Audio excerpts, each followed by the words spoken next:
Salutations à tous et toutes, c'est Angelo Rain pour l'ultime et dernière vidéo sur la collection de figurines Myth Close ou Myth Close de Senseiya. Collection terminée à 100%. Voilà. Collection qui m'aura apporté des sacrifices. Apporté, on va dire, qui m'aura, on va dire, mis des bâtons dans les roues, si je puis dire ainsi. Alors aujourd'hui, je peux enfin dire que j'ai terminé. C'est tout ce que je voulais est enfin sorti. Argent, or, bronze, black, Asgard, Marinas, Hades. Et même des versions EX et des versions manga. Donc je peux m'estimer heureux. Bon, on va faire un dernier tour de présentation. Alors, le bilan de cette collection Senseiya. Là, on va essayer de zoomer un maximum. Voilà. Donc cette collection que j'ai commencé en 2005, tardivement même pour être exact, de figurines Myth Close de Senseiya. Alors, ce sont... On va dans cette vidéo... pour être exact, excusez-moi, il fait très chaud, je vais vous donner les avantages et les inconvénients de cette gamme de jouets. Donc, allez, on va commencer par le côté positif. Alors, les avantages, donc, franchement, merci. Merci Bandai et les gammes alternatives pour nous avoir sorti énormément de Saint. Voilà. Ah, il y en a une qui s'est cassé la gueule, voilà. Bon, bah écoutez, hein, c'est la chaleur. Hein. De Saint de personnages. Et j'ai envie de dire, ça a été une belle expérience. Parce que franchement, avoir un chevalier que tu aimes, voire plusieurs, dans ta collection, fièrement représenté avec la nostalgie de ton enfance, je trouve que c'était vraiment une belle chose. Et je remercie encore une fois même Bandai et les gammes alternatives. Ça nous a permis de réaliser des rêves, d'avoir un jour nos chevaliers chez nous, voilà, dans nos vies. Ben voilà, il y en a encore une qui s'est cassée la gueule avec la chaleur. Voilà, quand je vous dis que ça supporte pas la chaleur, voilà, on terminera cette vidéo avec des persos qui se... on en reviendra après. Bon bref. Donc c'était vraiment cool d'avoir obtenu tout ce qu'on avait. Et j'ai même envie de dire, pour certains, c'était un rêve, on va dire presque inimaginable de se dire que par exemple, on aurait par exemple ouais, des personnages comme Spartan ou Albior, même s'ils sont pas terribles, dans nos collections. Et ça, je trouve que c'est plutôt une belle aventure. Parce que très peu de collections peuvent se dire qu'ils ont fourni tous les personnages d'une série ou d'un manga en intégralité. C'est rare, même en Dragon Ball, les Figures, ils n'ont pas tous sorti en personnages importants. Mais il faut reconnaître que Senseiya, bon, même si c'est un manga un peu plus ancien et qui a moins d'épisodes, forcément, on était en droit d'avoir beaucoup plus que des vintage qui sont sortis en quantité limitée à l'époque. Et faut reconnaître que en plus de 20 ans, on a été gâtés. On a eu tout ce qu'on voulait. Surtout grâce principalement aux gammes alternatives. Alors, ça c'est le bon côté, j'ai envie de dire. Le choix de pouvoir faire des poses, voilà, des posings pour on va dire, les plus hardcore qui aiment ça. Les posings. Et surtout, on va dire, la possibilité de faire des scénettes avec les dioramas, parce que c'est principalement ça que Sensei a été connu. Faire des figurines, mettre dans les décors et pouvoir les exposer comme si on était, nous, spectateurs, devant tous ces chevaliers qui étaient présents dans nos collections pour dire, voilà, on a comme un épisode à chaque étage, et ça, je trouve que c'était, on va dire, c'était beau. Le concept, je trouve que c'était bien de faire l'idée de faire des dioramas en polystyrène au début pour pouvoir finir ces collections. Donc là-dessus, c'était chouette. D'autant qu'à l'époque, on avait des tarifs qui n'étaient pas si onéreux que ça. On payait une figurine entre 40 voire 50 euros, ce qui aujourd'hui peut paraître totalement extraterrestre. Donc c'était abordable à l'époque, et franchement, je me rappelle d'une époque en 2005, ça sortait, il Il y avait une mythos qui sortait par mois, c'était variable, c'était peut être un argent, un bronze, un Asgard, un Marinas, enfin, c'était vraiment variable, et c'est ça qui donnait comment dire, la grinta de se dire, on redécouvre un personnage qu'on n'avait pas à l'époque, et franchement, rien que pour ça, ça m'a ressorti cette nostalgie, ça a dépoussiéré un petit peu comment dire, l'historique de mes personnages, et on a pu s'améliorer en termes de connaissances sur la mythologie et sur des personnages qu'on avait pour la plupart oubliés. Donc ça, je trouve que c'était une belle chose. Voilà. Et sans compter qu'évidemment, on a eu des exclusivités, et ça, gageons quand même que très peu de gammes de jouets proposent ça à l'heure d'aujourd'hui. Donc j'ai envie de dire, c'était l'avantage, enfin les côtés positifs de cette gamme de jouets. Maintenant, aussi fou que ça puisse paraître, ça fait 5 minutes que je parle, où j'ai vanté les mérites, voilà, ça fait 6 minutes. Il y a aussi malheureusement des gros défauts dans cette collection. Et là, à partir de 6 minutes, c'est là que je commence à sortir le sel de l'Himalaya, pour vous dire que, voilà, déjà pour commencer, voilà, j'ai 2 fenêtres chez moi, il y en a une ici, et une là. Cette fenêtre n'a pas été ouverte depuis plus de 25 ans. Donc je te laisse imaginer les toiles d'araignée et les mygales, si on peut dire ça ainsi, qui sont restés planqués. Donc ces posters sont là depuis une éternité. D'ailleurs, je suis content de voir qu'ils ne sont pas décolorés, ils sont intacts. Ça prouve que ça marche de rester enfermé comme un vampire. Parce que oui, on en vient à ce truc qui me dégoûte dans cette collection. C'est que malheureusement, les figurines Sensei à Midclose sont en acrylique. Et qu'est-ce que c'est que de l'acrylique pour les nuls? C'est simplement de la peinture mélangée avec du dissolvant ou un espèce de produit qui permet de rendre le côté miroir, et l'eau qui transforme. En fait, c'est comme de l'eau colorée. C'est pour ça que la plupart du temps, ils utilisent de la Tamiya ou de la Hobbycolor pour donner le mariage de couleurs. Les pièces sont polies pour donner... Enfin, elles sont chromées polies pour donner un effet brillant. C'est pour ça que la plupart du temps, vous voyez que les armures sont beaucoup plus brillantes. Ça aurait été de la peinture classique à maquette, les personnages auraient perdu de leur brillance, et forcément, il y aurait moins de bling-bling dans nos vitrines. Malheureusement, dans ce processus de peinture, les figurines sont fragiles. Et le problème, c'est que la lumière du soleil, les rayons, vont avoir tendance, si vous les exposez trop, à vous retrouver avec des personnages qui deviennent argentés avec le temps.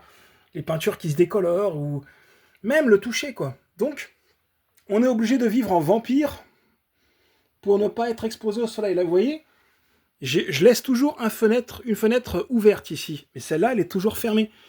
Jamais je me serais imaginé 25 ans auparavant me dire, je suis obligé, moi, d'habiter dans une pièce qui est scellée, quoi. Parce que je peux vous assurer, quand je raconte un peu ma vie personnelle, quand je faisais venir des amis chez moi, et même des personnes un peu plus personnelles, ils étaient étonnés de se dire, mais pourquoi tu ouvres jamais ta fenêtre, là, pour ces figurines, justement, parce qu'elles ne supportent pas la luminosité. Donc si vous collectionnez ce genre de figurines, vous êtes amené, évidemment, à vivre dans une pièce sans lumière agressive pour ne pas détruire vos figurines.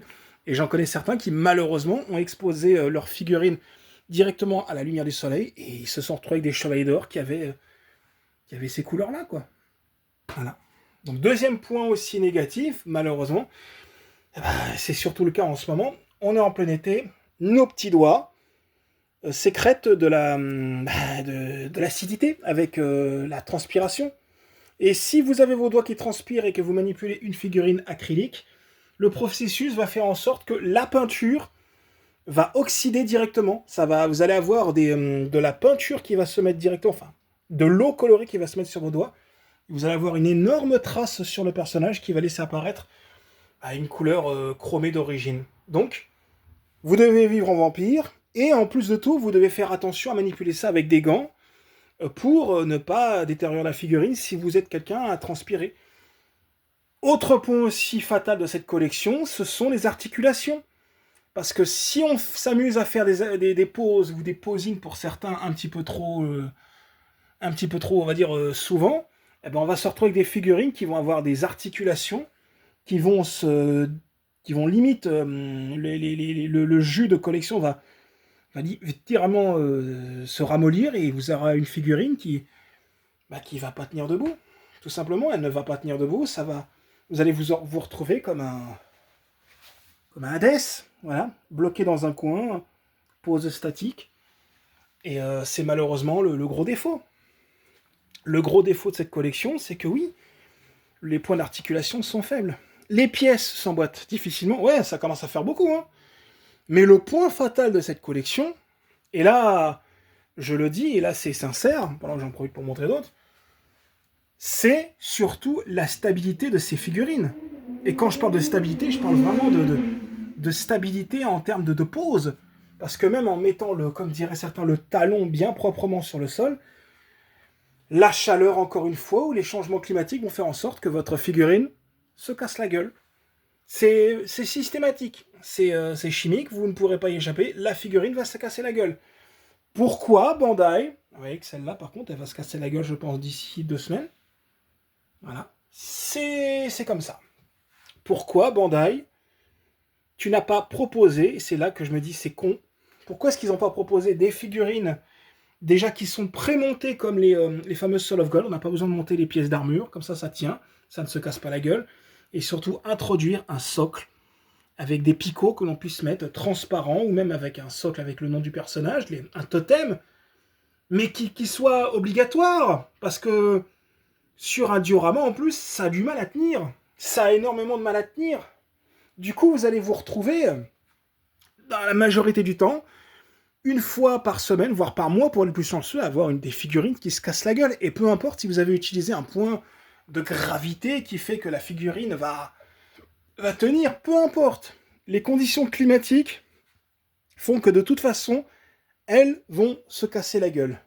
Ce qui fait qu'il y a énormément de collectionneurs qui ont arrêté de collectionner ces jouets parce que forcément, si c'est pour acheter des figurines qui coûtent maintenant, je rappelle, entre 150 et 200 euros, puisque maintenant ce sont considérés comme des jouets de collection, vu que Bandai et Tamashii ont fusionné, et là vous vous retrouvez avec des figurines qui ne tiennent pas debout, qui ont une peinture exécrable et qui en plus se cassent la gueule. Donc non, c'est pas possible. C'est juste pas possible. Alors oui, c'est joli, oui, c'est beau. Oui, encore une fois, je le dis, le but de ma chaîne YouTube, ça a été de vous présenter cette gamme de jouets. Et ce n'est pas pour me la péter que je vous présentais ça. Non, c'était pour vous inviter à vous intéresser à cette gamme de jouets, à voir les bons côtés comme les mauvais, mais quand on y réfléchit bien, il y a plus de négatifs que de positifs. Hein. C'est malheureux. Hein. Et je vais vous donner une anecdote très très drôle, mais en même temps, c'est personnel. Je vais vous dire un exemple tout bête. Dans ma vie personnelle, voilà, je me permets, hein, dans ma vie personnelle, quand j'étais en couple, j'avais souvent, bon, évidemment, quand tu as une vie personnelle, tu dors avec ta moitié et tout. Elle s'était habituée aux figurines qui tombaient.